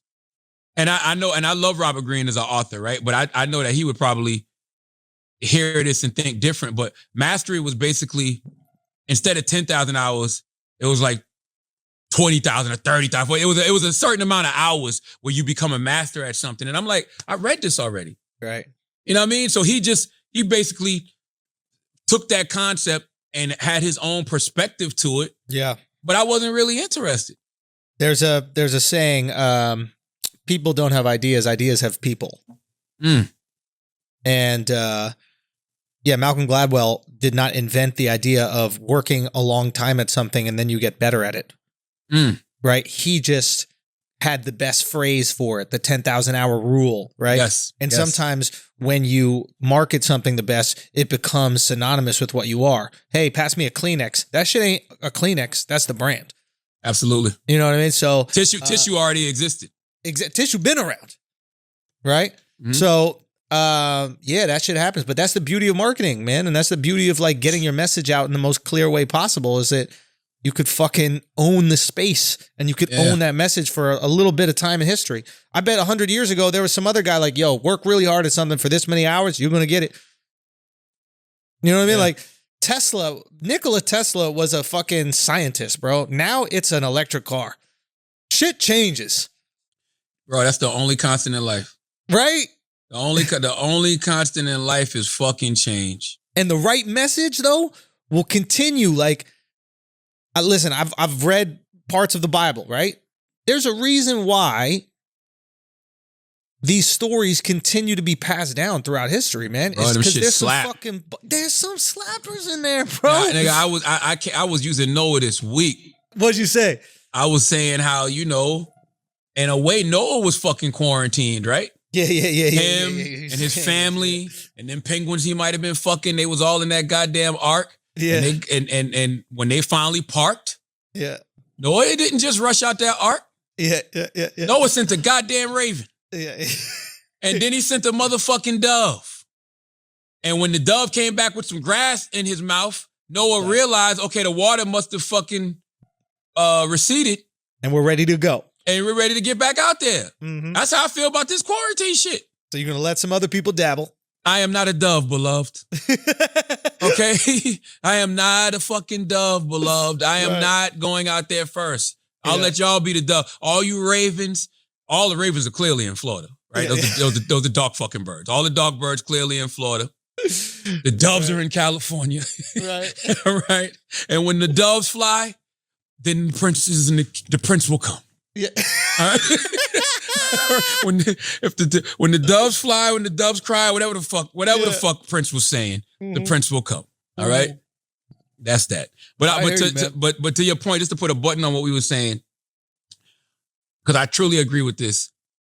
We have gotten to a point in our life where it's a lot of unqualified people talking about things they're not qualified to talk about. Ourselves included. We do a podcast. Ourselves included, but we call our podcast the Brilliant Idiots. We're not pretending to be qualified, and that is the difference. At all. Yes. We're smart, dumb shit. Even when they bring me on MSNBC, CNN, whatever, I'm not up there acting like a political pundit. Yeah. I'm speaking my perspective on how I see the world, how I see politics. Yes. That's it. It's not I don't have a party. You know what I'm saying? I'm very, bipartisan. No. What the fuck? See, I don't know what the fuck I'm talking about. Yeah, bipartisan. I'm very bipartisan. You're non-partisan. I don't care. I don't claim Republican. I don't claim Democrat. I am just a person who has an opinion on life and on politics and, different social justice issues. That's it. I've never claimed to be an expert. You talk to me about mental health. Hey, you want to call me a mental health advocate? Cool. I'm only speaking from my experiences and what I've been through. That's it. I was looking up just like the history of news a little bit. And apparently like back in the day, like a long time ago, like 1800s, man, the publishers of newspapers, their political biases were very known. Like you read a newspaper from this guy, whoever it was, right? And you were like, oh yeah, that's his side. He's a Democrat, or this guy is a Republican, or whatever it is, right? Like, but it was very known. So you looked at the information not as completely unbiased truth and facts, but a newspaper that had this left-leaning slant that fed this community, right? Something happened, I think, in like the 70s where news with bias turned into, hey, here are just the facts. And that's the problem. Like when you have a Fox News or CNN going, guys, we just do the facts, but there's clearly a slant. Now you're misleading. Yeah. If they just came out and they were like, yo, we're the left-wing news, and Fox was like, yo, we're the right-wing news, it would be okay if they made all the arguments for their people and the same people would watch, but at least it wouldn't seem disingenuous. I agree with you 100%. And by the way, I watch it all. You have to. But I have the wherewithal to know this is left-leaning, this is right-leaning. Right. I still think that the only place you can get a sense of moderation, but it's been weird since he's been on quarantine, Bill Maher. Yeah. But that's only because Bill Maher has his POV and he brings other people on to express their POV. So all POVs are represented. Conservatives are represented, liberals are represented, independents are represented, like all parties are represented. And I think as long as you do that, you're fine. Like, cause it's impossible to be all things to all people, right? Yeah. And you don't have to, right? Cause this is what happened when we started releasing these pieces, like the one we were talking about before. We've released 4 of them, right? What we realized was, it's the vocal minority, like the minority of people on the left and the right that make up what the left and the right think. But the majority of us are actually moderate. And I don't even like the word moderate because it sounds so stupid. Like nobody defines himself as moderate. Is your kid handsome? He's moderately handsome. Like it's just stupid, right? Like I call myself medium ugly.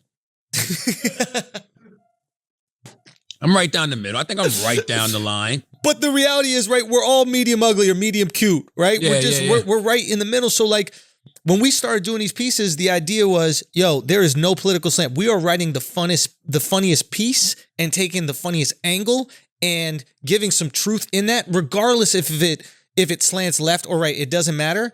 And what we realize is when you do that, you actually don't move to the left or right that much. You stay in the middle, which most people are. And the craziest things happen is we have both sides, right? We have both sides commenting and enjoying the pieces because they feel reflected in the piece because they're actually not that extreme left or right in the first place. The best part about people in the middle is that I think that people in the middle are willing to think. They're willing to change their mind. Yeah. I think that's why hypothetical swing voters are so important, because you could say something, you could give them some bit of information that might actually sway them either to the left or to the right. I think what you do in those pieces is like, if you're a thinking person, you got to watch that and be like, that's pretty accurate. If you know both parties. If you're willing to accept the reality, and I think most people are rational, most people are reasonable, especially if you listen to this podcast. Like over the last 5 years, we've probably been the most truly honest about every single issue, for better or for worse. But like literally, I don't know on a major platform anybody who's been as honest as us, the conversations we've had about like really harsh fucking topics. To our own detriment. 100%. It's just the reality of it, bro. It's so cool to like just create a piece. And like, to be honest, like we're in this cool position where there are people on the right that fuck with me. There are people on the left that fuck with me, so that when we create the piece, it's authentic. When somebody on The Daily Show makes a piece, anybody on the right is like, okay, here comes the slander of us. When SNL makes a piece, anybody on the right is like, here comes the slander of us, right? Bill Maher is a little bit more to the middle, but he's still not fully to the middle. So we just entered this space with confidence from both sides, and then everybody going, oh shit, yeah, this is reasonable. We are not that far apart. It is not that fucking extreme. That's why I love, and you don't see it too often, but I love personalities who aren't afraid to change their mind. Boom. You know what I'm saying? Like if I got a guest on and me and a guest are talking and we're debating and a guest says something that makes me think or makes me actually change my opinion, I don't have a problem saying that. Mm-hmm. You know what I mean? That's healthy conversation. But we live in this era. Once again, social media. It's all about the clout. It's all about the attention. You got to debate. It got to be a versus. It got to be a fight. You know what I mean? It got to be me versus them, us versus they. Like fuck all of that. Like let's have a conversation. Because and I don't care what nobody says. If you're sitting down with a very intelligent person, or you're sitting down with somebody who has different experiences than you should walk away learning something new.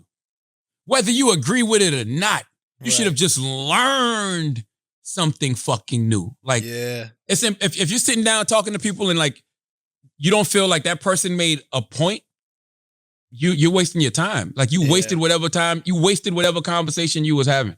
Yeah. I don't feel like there's nobody you should talk to who doesn't have at least one point. Now, if you're sitting down just to argue with people, you're going to walk away and say, that motherfucker didn't know what he was talking about. He ain't had no point. But if you're sitting down to actually sit down and have a conversation with somebody and exchange ideas, you should walk away feeling like you learned something. Yeah, I agree. Or else you kind of wasted some time. I'm gonna go take a piss and then knock out some wait, did we deep dive? Was that the deep dive? I think that was the deep dive. We can come back and do fucking shit you won't care about next week. Let me go piss. All right, bet. Me too. The announcements are a very important part of what we do in church. All right, we got any church announcement shows? Actually, weirdly, yeah. Okay, talk to me. Well, one, we put out those the rants that we've been doing. We just call the show Schultz every Saturday, so you can check that on my Instagram or YouTube or all those things. But yeah, I'm doing a show in Fargo, North Dakota, but not till October. But the tickets went on sale today, so yesterday, by the time you guys are listening to this. And so if you're in Fargo, I believe it's Fargo, yeah, we're going to do it. And we're starting to like release some tickets for shows that are going to happen in fall. I'm ready to get back out there, man. And also if there's a comedy club that's open, next month, I'm down to come and support. I want to reward the people who are willing to, open back up. Let's crack this bitch back open. Let's get back on stage, man. We got to get back to a normal life sooner or later. I think it's important. Are you going to call your next tour mask on or mask off? Oh, mask off, man. Future. We're not playing games. Mask off. Okay. Mm-hmm. All right. 100%. Listen, I don't have no fucking church announcements. I don't even know what the fuck I'm doing when this shit is over. But shit you won't care about next week. Well, you know what? Go to my YouTube page, youtube.com/CTHAGOD, CTHAGOD. Yeah, Yo, what is Joe Rogan going to do with all his YouTube followers? So he's keeping the Clips channel, my understanding, and then the video will go to Spotify, but they'll continue to put clips up on the YouTube page. So is he allowed to put clips up on the YouTube page? Yeah, that's what he was saying. And I think that's actually great because it's promo. It's like the Clips channel. It's promo, yeah. Like we got a Clips channel, Brilliant Idiots Clips. You can go on YouTube right now. That's where the Tekashi thing with Charla is up. But like for me, the way I look at the Clips channel is that's for the casual fan. That's for someone who they might fuck with me or they might fuck with you independently. And then they're like, oh shit, they do a podcast together? Oh shit, these are kind of dope. All right, where's the full episode? And then you go to the regular channel. So I look at the Clips channel like, billboards on the highway. Let's put as many of those as we possibly can out all throughout YouTube. So if I'm Spotify, I'm like, please keep doing the clips. Yeah, please, because that's free promo for us. Yeah, I mean, for somebody like Rogan, if you do a 3-hour podcast, 15 minutes ain't shit. 20 minutes ain't shit to give away. Even if you gave away all 3 hours in clips, eventually people are like, all right, bro, I want to just have one place I can watch it. I don't want to be bouncing in between clips and then searching for the next one on YouTube because it might not be the next one that comes out. Yeah, and I mean, that makes sense because Joe Budden does that, so that makes sense. Right. That makes sense. All right, yeah, shit you won't care. Great. You say what? I just think it's great. I just think it, I think it's great. But shit you won't care about next week. What you thinking, bro? Paul Pierce said LeBron James is not a top 5 NBA player of all time. I mean, all right, Paul. I mean, I don't know. Yo, Paul Pierce was so good as a player. And he's the perfect example of like when you become so unlikable as like a commentator, how it can tarnish your legacy as a player. Like people forget about that. Like who you are after, you know what I'm saying? Like who you are after, like, you know what I'm saying? Like Kenny Smith was a mediocre player, but since he's so famous as a broadcaster, in his post career, you think that he carried the Rockets to them championships, bro? Yeah. He got 2 rings. He's why Kenny a Hall of Famer? Not even close. No. I'm not talking about stat wise. I'm saying, is he? He's a Hall of Fame broadcaster, but not even. Oh no, he's not. He's not in the Hall of Fame. Okay. But we look at his career through rose-colored glasses because of how amazing his post career has been. Whereas, like you look at like a Kareem Abdul-Jabbar, and apparently, not that many people like him. Apparently he's a dick. I've never met him, so I can't say, but apparently he's a dick. And I think because of that, it tarnishes his reputation a bit as a player because he was unstoppable. Yeah, you can't call me a dick when I'm 97, bro. I don't like that. Like, don't do that to people like that. Kareem Abdul-Jabbar is about to be 103 years old. You can't call him a dick. He's just old. Yeah. He ain't got time for your bullshit. Like, you think about that. You're Kareem Abdul-Jabbar, right? Yeah. You've been alive 6 centuries at least. Yeah. Right? Yeah. And you got motherfuckers running up to you wanting to take selfies. Number one, you don't know what the fuck a selfie is. Yeah. Number 2, you're tall as shit. So people are doing like this. And I'm like, man, you ain't got time for that shit. Your fucking back hurt. You know what I'm saying? You done played 37 NBA seasons. Don't say Kareem's a dick. He's old. He ain't got time for your shit. He's earned the right to be a curmudgeon.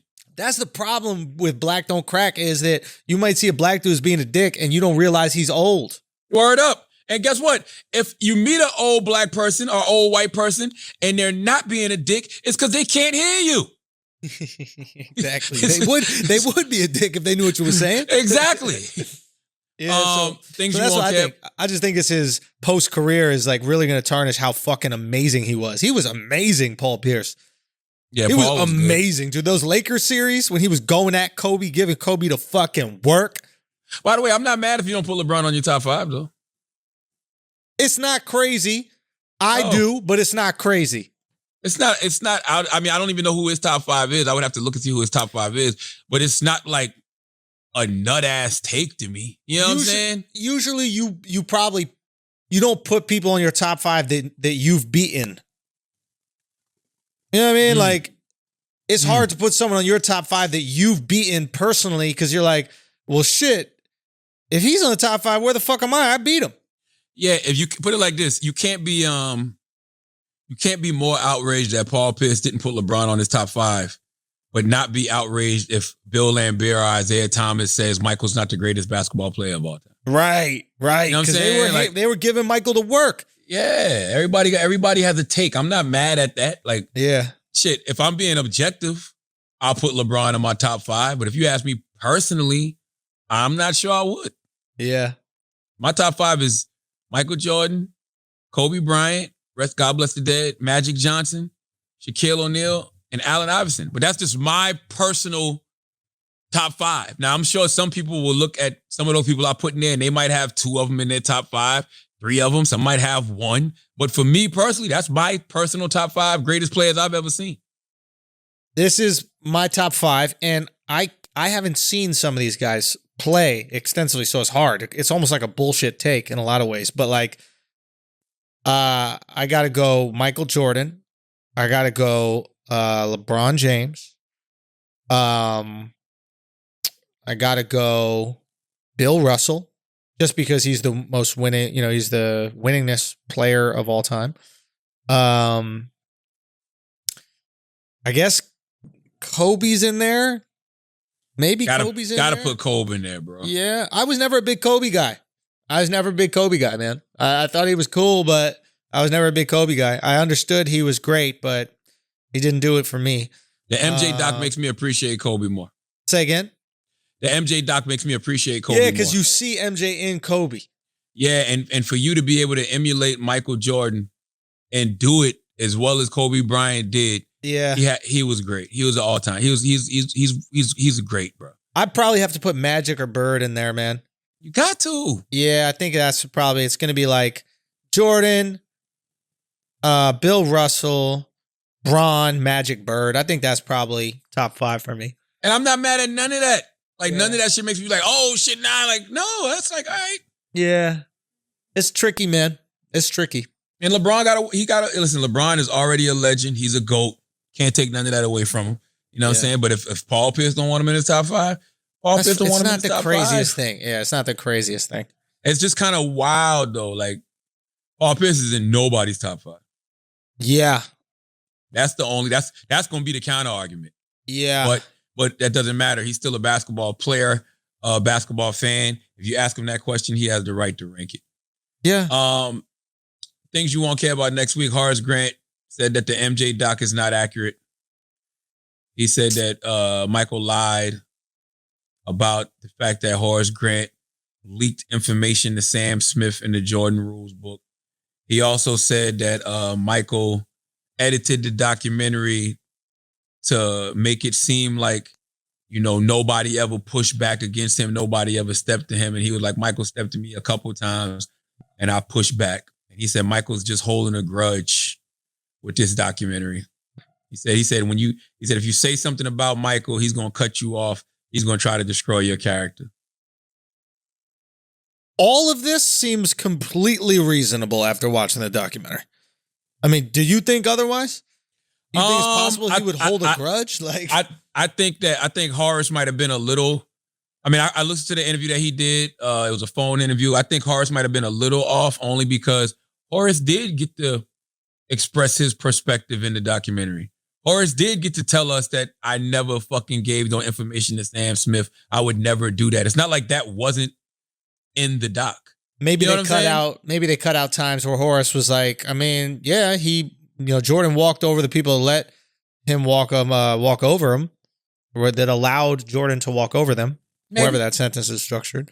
Maybe. But like, he didn't walk over me. I punched him right back in the face, blah, blah, blah. Maybe. But even with that, when you say, he says things like, Jordan only, I think Horace said something to the fact of Jordan only showed you, people that, he could push over, basically. All that punching people in the face, that was unnecessary. But I'm like, he didn't have to tell those stories. He didn't have to tell you that Steve Kerr punched him in the chest. Yeah. You know what I'm saying? Yeah. I mean, like, I don't think Jordan made himself to be a hero in this movie. It wasn't like Dr. Dre in the NWA movie. He didn't care to be a hero. He actually was fine being the villain. He just wanted motherfuckers to know what he did to win those championships and how different he was than everyone else. He is different than LeBron. That's right. And I thought that was effective. And at the end of the day, if you win, we can forgive you for being an asshole. Winning will make you forgive everything. If you're a loser and you're an asshole, you're Chris Paul, right? Nobody wants to play with them. You're not good enough to be a dick. Jordan was good enough to be a dick. Jordan was good enough to punch you in the face and you still show up to practice next day like, yo, my bad, Mike. Next time I'm going to try to avoid your fist. You know? I get it. Like, I don't know. I mean, listen, and by the way, Horace Grant was there. So, you know, if Horace Grant says some of that shit wasn't real, you got to listen. Right? Yeah. Horace is allowed to have his opinion too. We just don't care about it. Because you never won without Mike. We don't give, listen. How many rings you win without Mike, Horace? Salute to the OG Horace Grant. Don't nobody give a fuck. He won without Mike. Say what? He got a ring with the Lakers. No, he did? Horace Grant? Pretty sure. The year that they played Philly, I was just watching one of the games.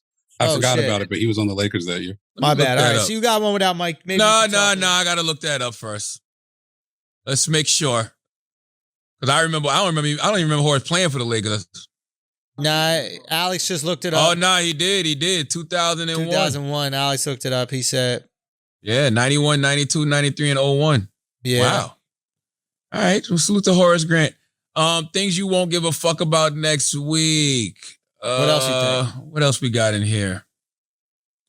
We talked about Tekashi wanting to expose Billboard. Nobody gave a fuck. I mean, is that true? Like, how does that work? What are your thoughts on that? Basically, Tekashi was saying that like that Ariana Grande and Justin Bieber purchased their streams like on 6 credit cards or something like that at the last minute. And Bieber and Ariana Grande were basically saying, no, we just hold our numbers until the day before and then we present them to Billboard. So it looked like it was all last minute, but in reality, we had them waiting.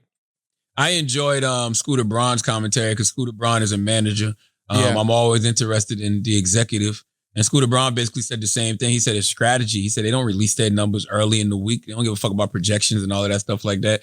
He said they wait. Because, you know, you get money for those number ones. Like if you get a number one single and stuff like that, you get bonuses and all type of stuff. For sure. But Scooter said something I found interesting. Scooter said that there was an investigation done by Billboard. Right. But the investigation was on a video that was getting 6 times the bot activity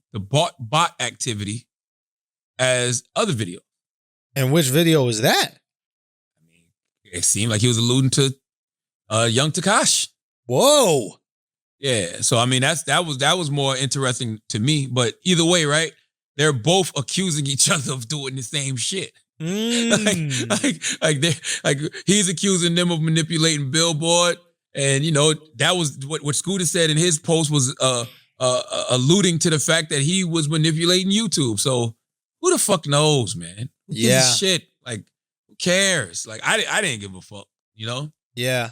I'm just tired I was just let down by Tekashi crying. Like, you have to be funny in these moments, bro.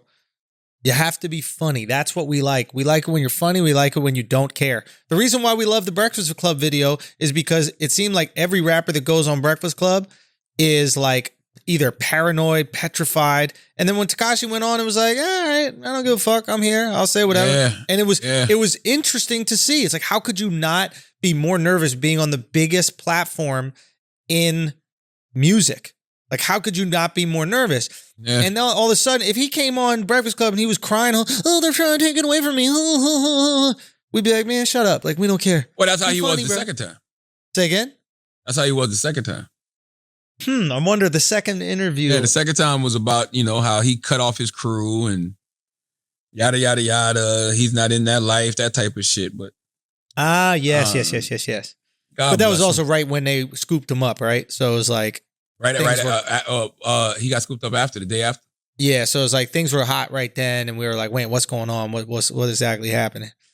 I just like his use of the word investigation in that situation. It just sounded dope. What'd he say? We launched an investigation. It's like, God damn, you ain't tired of investigating yet? Jesus Christ. You're not tired of being the catalyst for investigations yet? What the fuck, my guy? Let's do some Ask an Idiot, Taylor. What did Ask an Idiot say? Tay. Young Chunk.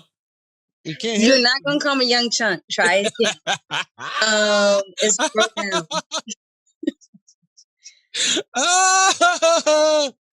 Taylor. Scroll down. I'm scrolling. Okay, I see him. All right. Ask an idiot. Ask an idiot. Let's see. At Milton says, why won't I allow my wife to shave my own head? No, he said, why won't I shave my own head or allow my wife to do it? It's not that serious to me. You know what I'm saying? I'm a person that enjoys the barbershop experience. I enjoy, sitting in the barber chair. My dude Ty is a beast. He makes you feel really at home. He makes you feel comfortable. I enjoy that is a form of self-care for me. You know what I mean? Shaving my own head would feel like work. Having my wife shave my own head would be torture. Why would I do that to her? You know what I'm saying? Like, for what? Like seriously, ladies, Taylor, answer this question. Would you let your boyfriend give you a wax? No. Would you let your boyfriend shave your vagina hair off? If I was like pregnant and I couldn't reach it, then yeah. Okay, extreme circumstance. All right, but just for the hell of it? No, I'll be all right. It's just a fucking haircut. Who cut your hair? You say somebody cut your hair, Schultz. Did they take proper precautions? Nah, not really. I just came over and cut my hair. I'm with it. That's my guy Alex, man. He always cuts my hair, and now he's back in town. He was in like Maryland or some shit for the quarantine. The second he got back, I was like, yo, we're doing this. Came out to the studio. Bang. I'm not mad at it. Bang, bro. That feels great. I feel like a new man. Fucking ready. So asking too, Charlamagne, because you keep saying how you need a haircut. So they're saying, why don't you just shave it off? Because I need a haircut, not a self-shave. No, that's a good point. Like, you have the easiest haircut to administer. Not now. My hair too long. Giving yourself a haircut. My hair too long at this point. Right. What else we got, Taylor? A_Jackson Life 17 says, if you had to delete all but 3 apps from your smartphone, which one would you keep? Which ones would you keep? Which 3? Which 3? Instagram, YouTube, Uber. Ooh. Yeah, I probably keep Instagram, Uber. Shit, that's about it. Or like, it's it's YouTube, because YouTube, you can get the podcasts and you can get videos. But okay. Yeah, I need content. I need to some way like indulge in long-term content. Instagram, Uber, and the podcast app for Apple. That's what I would keep. Bang, done. All right, Dr. Black Falcon says, since this is Mental Health Awareness Month, what are the top 5 books you would recommend? I would recommend The Unapologetic Guide to Black Mental Health by Dr. Rita Walker. Amazing book. Salute to Dr. Rita Walker too. She was sold out like everywhere online. Like the week her book dropped. I think this is the 2nd week her book came out. But salute to her. Grab that, The Unapologetic Guide to Black Mental Health. I'm reading Deepak Chopra, Meta Human right now. Really, really, really good read. It's just about how the next level of human life, the next level of human evolution will all be about your mental and your emotional and your consciousness and your awareness. 4 Agreements by Don Miguel Ruiz. I think that those 4 agreements can really help you right now with your anxiety. I would get you the 7 Spiritual Laws of Success by Deepak Chopra, because law number 6 definitely could help you with any anxiety you might be feeling or anything you might be going through on the mental health part, anxiety, depression. Or those 4. I said 4. What would be the 5th one? I don't know. The Quran. Nah, Quran gonna scare the shit out you. I don't know. I would go with those 4. Really, I would really just start with The Unapologetic Guide. Well, I guess I would say Shook One. Shook One.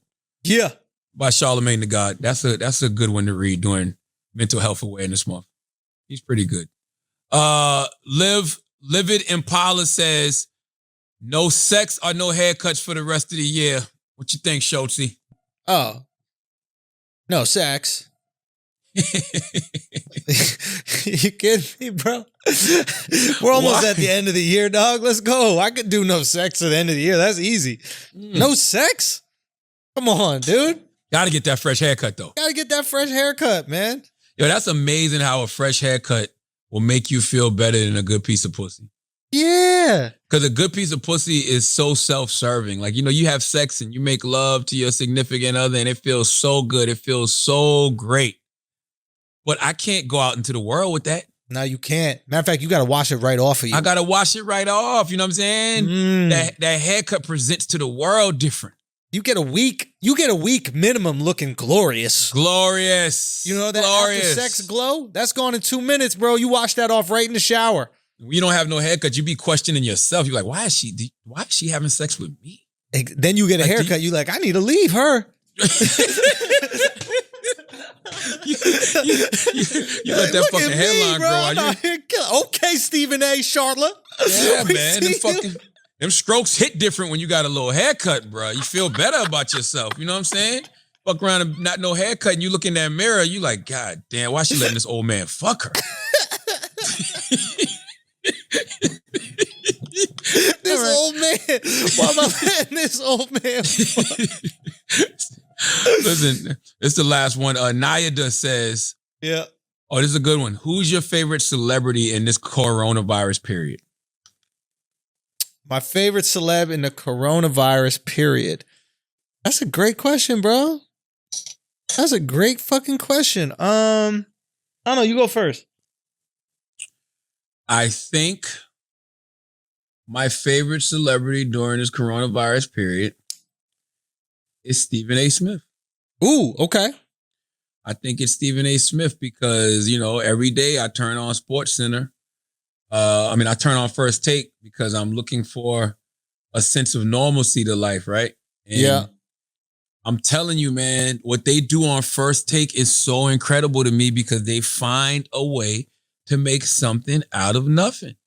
Like, it really is some real live slave cooking going on at goddamn First Take. Like, they are taking the scraps, the bottom of the barrel of shit, and still creating amazing, compelling content. And Stephen A to me is the catalyst to that. I love Max Kellerman, love what he does. I love Molly. I love when Jay Williams is on as a guest. I love, when what's the dude name? Big dude, man. I can't remember his name, the football player. Damn, he be fucking. Yeah. I know he played for the Stephen Chargers. A fucks with him all the time. Stephen A calls him a deacon. Oh, man. I'm so mad I can't remember the brother's name. But I just think that what they do is so good, man. Like, I watched them the other day. First of all, they squeezed all the life out of The Last Dance. There's no more toothpaste in that tube.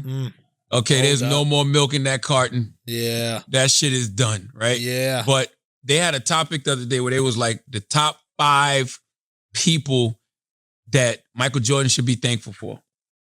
And it was a Stephen A list. And it was called Stephen's A list. And he gave his top 5. And it was so good that I my forgetful ass can remember every person. Number 5, he had Phil Jackson. Number 4, he had Isaiah Thomas. Number 3, he had Scottie Pippen. Number 2, he had Magic Johnson. Number 1, he had David Falk, right? And he gave all of these different reasons as why. And I was like, okay, interesting take. Max Kellerman comes on there and goes, Stephen A., that is a stupid list. He said, this list is terrible. It's so bad, right?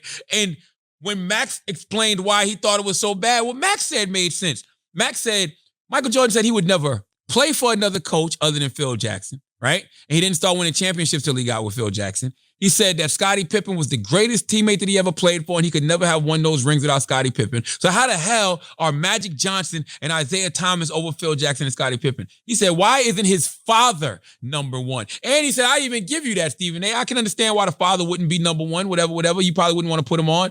That's a given. But the list is just terrible. And then they had a nice back and forth debate as to why. And neither one of them were wrong to me. Even though I didn't necessarily agree with Stephen A. Smith's list. Like, Phil Jackson, Scottie Pippen would have been 1 and 2 to me. Right? And then 3 would have been like maybe David Falk. 4 and 5, like, just because your reasoning is opposition.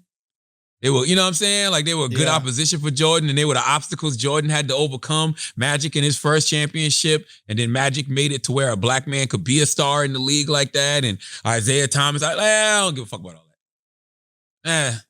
But I'm saying all that to say, I think Stephen A is my favorite celebrity in this coronavirus pandemic just because he's so good at what he does that he's able to constantly make something out of fucking nothing. I love it. He's incredible. Yeah, I co-sign that one. That's great. I mean, if you manage to make sports content without any sports, whoa, shit. God damn. God bless you, bruh. You the fucking man. God bless you. I mean, how much would we listen to like pastors talk if we found out there was no heaven? Yeah, I know God. Right? Like, you think we'd still go every Sunday? That's what Stephen A. Smith is doing. That's such a good point. Right? He's talking about the old shit, and that's what pastors would be like, nah, back in the day, we believed, bro. That shit was dope. Like, everybody was a good person. Because that's why I love Bishop T.D. Jakes, because Bishop T.D. Jakes is just good at what he does. Right. That's why I love the Honorable Minister Louis Farrakhan, because they just good at what they do. Like, you can just ask them questions. Yeah. They don't have to be in religious context, don't have to be about God, and they will give you great answers. I have a question for the Honorable Minister Farrakhan. What type of gel does he use? Who knows? His hair is amazing, right? I mean, not a hair out of place. 87 years old. Not a hair out of place. Just turned 87, man. Just turned 87 years old. Yeah. Now, when you look at Minister Farrakhan, that will make you pick up a Quran. There you go. That right there. That might make me pick up some Murray's wave cream or some shit. That's what it might make me pick up. Praise Allah for Murray's. Listen, I think we got it. All right, brother. Be good, my man. Peace, guys. Thank you. As always, if you listen to this podcast, you think we're smart, you think we're intelligent, you think we're brilliant, you're absolutely right. If you think we're just a couple idiots who don't know shit, you're right too. It's the Brilliant Idiots Podcast. Thank you for listening.